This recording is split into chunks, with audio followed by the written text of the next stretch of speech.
Back சைடும் front சைடும் நம்ம வந்து ஜாயிண்ட் வைக்கும்போது பார்த்தீங்க அப்படின்னா என்ன கவனிக்கணுங்கிறது இந்த வீடியோவில் பார்த்துடலாம்.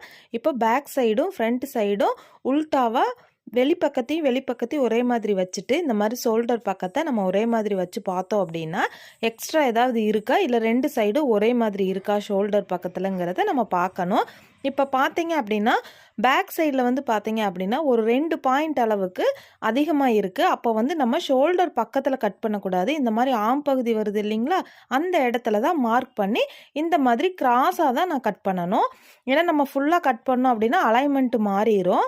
இப்போ கிராஸாக மார்க் பண்ணி கட் பண்ணதுக்கு பிறகு பார்த்தீங்கன்னா ஷோல்டர் ஜாயின் பண்ணிடலாம். இதே மாதிரி இப்போ இன்னொரு பக்கத்துலேயும் ஷோல்டர் ஜாயிண்ட் பண்ணும்போது பார்த்தீங்க அப்படின்னா இந்த இடத்துல பார்த்தீங்கன்னா அந்த பிரச்சனை வரவே இல்லை. ஒரு சைடு மட்டும்தான் அந்த பிரச்சனை இருந்திருக்குது.